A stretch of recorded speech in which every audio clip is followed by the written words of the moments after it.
drastiquement une diminution des fonds disponibles pour l'achat de matériel et intrants pour l'offre de services. 2016 encore, les passages de Mathieu, octobre 2016, a entraîné ce qu'on appelle une diminution des revenus et du pouvoir d'achat des ménages, la plupart, au niveau de la grande surtout. Ce qui a occasionné une incapacité pour la plupart des gens de se payer des soins. De se payer des soins, de verser ce qu'on appelle les redevances réclamées après avoir bénéficié d'un service. Installé en 2018 à la tête de la HSA, après avoir passé plus de 7 ans comme directeur de l'hôpital de la communauté de la Marienne, financé par l'USAID. En 2019, la situation sociopolitique du pays, dénommé Pays LOC, a été un tournant car elle a occasionné dans la grande surtout la rareté des produits stratégiques comme le carburant, indispensable pour l'offre de services dans les institutions de santé. En 2020, la pandémie de Covid-19 a entraîné, d'une part, baisse de la fréquentation de l'hôpital, baisse des recettes internes. Du coup, ça entraîne inévitablement l'impossibilité de se doter les intrants nécessaires pour l'offre de services et même assurer le payroll du personnel à gage. D'autre part, toujours la pandémie de Covid-19 a entraîné ce qu'on appelle une augmentation des prix de certains produits, ce qu'on appelle les dispositifs médicaux, par exemple les gants. Une boîte de gants se vendait avant la Covid à 200-300 gouttes. Au cours de cette pandémie, c'était évalué à 1500 gouttes et aujourd'hui, c'est à 2000 gouttes une boîte de gants. Donc la situation n'est plus la même. 2021, le séisme du 14 août a entraîné ce qu'on appelle une augmentation de la fréquentation du service des urgences. Et permettez-moi, en ce moment même, de remercier et féliciter les différents acteurs ou secteurs ayant participé à la prise en charge des victimes. Donc, le personnel médical de la Grand'Est a eu à faire vraiment un bon travail. Je les félicite. 2022, soit le 18 mai, mon aventure avec HSA s'est brusquement arrêtée. Ce qui m'a permis de comprendre, mes chers camarades et amis, qu'une fenêtre vient d'être fermée. Et voilà des portes qui me sont ouvertes.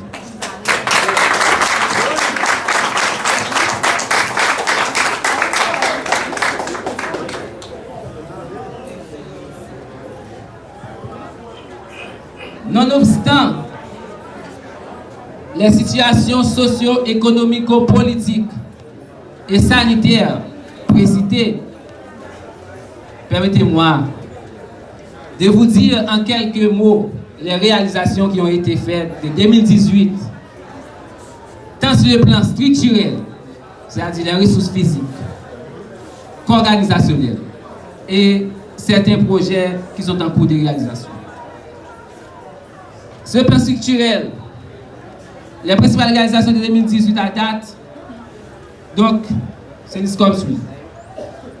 Mise en place d'une caisse unique pour faciliter la collecte et la gestion financière de l'hôpital. Dotation d'un contingent cubain à l'hôpital, constitué de pédiatres, chirurgiens, orthopédistes, OBGYN, physiothérapeutes, anesthésistes. Ceci, c'était dans l'objectif de renforcer les plateaux techniques de l'hôpital. Parce que certains médecins qui ont été nommés refusaient vraiment de se présenter ou venir travailler. soit à cause, pour certains, pays locaux et pour d'autres, manque de volonté. Troisièmement, et difficulté de les vraiment retenir dans la grandeur. Construction, aménagement des passages à piétons à l'entrée de l'hôpital pour mieux gérer les usagers fréquentant l'institution.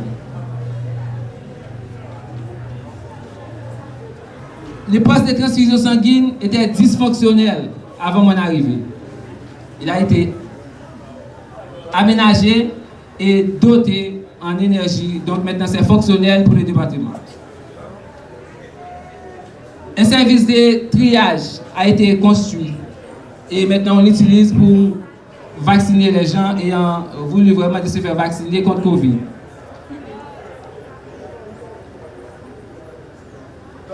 Réhabilitation de la pédiatrie, la médecine interne, service de chirurgie. Au niveau de la pédiatrie, un service de néonatologie a été vraiment mis en place. Et ce service-là a été équipé pour pouvoir vraiment prendre en charge et peut permettre la prise en charge des nouveau-nés, de 0 à 28 jours.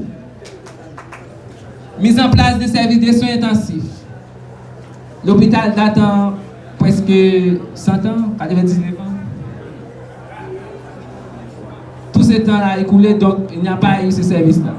Avec moi, un service de soins intensifs est mis en place au niveau de l'hôpital départemental.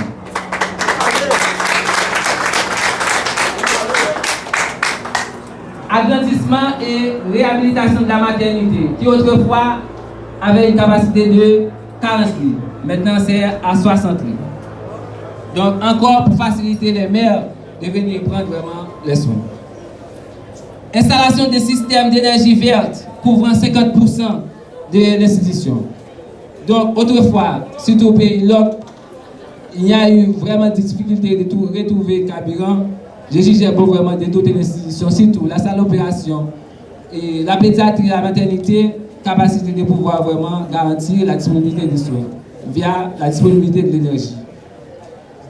Construction des points de lavage des mains en béton, s'il vous plaît. Avant Covid, c'était difficile. Maintenant, on a mis en place vraiment les points de lavage des mains pour faciliter vraiment les gens de se laver les mains comme méthode de barrière.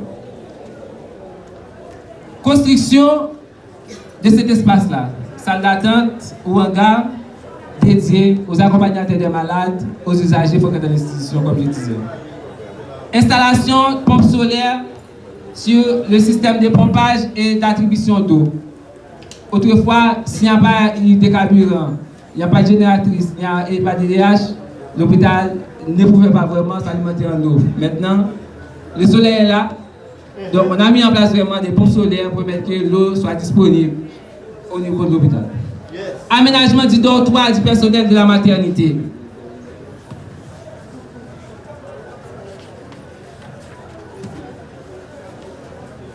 On vient de voir vraiment les bilans sur le plan structurel. Enchaînons avec celui-ci sur le plan organisationnel. Renforcement de la ligne hiérarchique de l'hôpital par la mise en place des infirmières superviseuses et les chefs de service. Donc, cette équipe-là, c'est le produit vraiment de cette réalisation. C'est tout.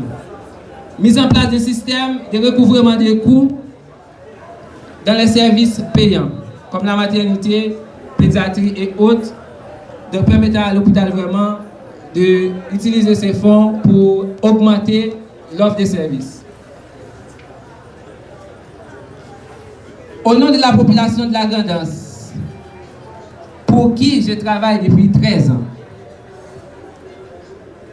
j'adresse mes remerciements aux acteurs ci-après mentionnés pour leur contribution dans la relance de la HSA. Le staff du personnel, félicitations à vous. La mission cubaine en Haïti, HHF, merci.